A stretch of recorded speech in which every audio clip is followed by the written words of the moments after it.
আমাদের অনাদি ঘোষ মহাশয় মঞ্চে আসছেন।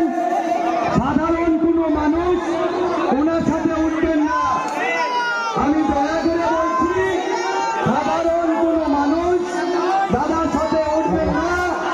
সাধারণ মানুষ দাদার সাথে উঠবেন না।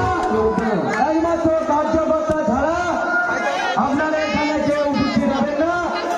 আমি অনুরোধ করছি, আমাদের দাদা মঞ্চে উপস্থিত হয়েছেন, আপনারা সকলে দেখতে পাচ্ছেন। আমাদের প্রিয় বিধায়ক শ্রী অনাদি ঘোষ মহাশয়, আপনাকে আমার তরফ থেকে অসংখ্য ধন্যবাদ এবং প্রণাম জানাই। ভারত মাতা কি জয়! ভারত মাতা কি জয়! ভারত মাতা কি জয়! ভারত মাতা কি জয়!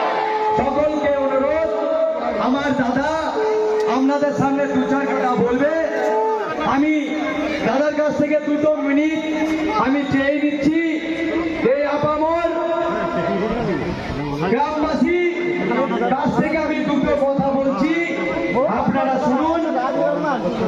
21 সেই 21 সাল শুনলে মানুষের গা কাটা দেয়। আমি এই অনাদি ঘোষ মহাশয়কে এই এলাকায় নিয়ে এসেছিলাম। আমার কাছে 1200 লোক ছিল। 1200 লোকের ভিতরে একজন ব্যক্তি আকবর আলী, ওনার বুকে রিভলভার লাগিয়েছিল। অন্যায় করলে তাকে ফল ভুগতেই হবে। আপনারা যেভাবে এখানে উপস্থিত হয়েছেন,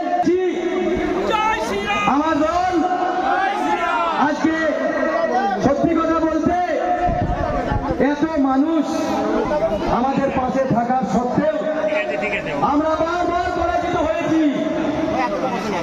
আমাদেরকে পরাজিত করা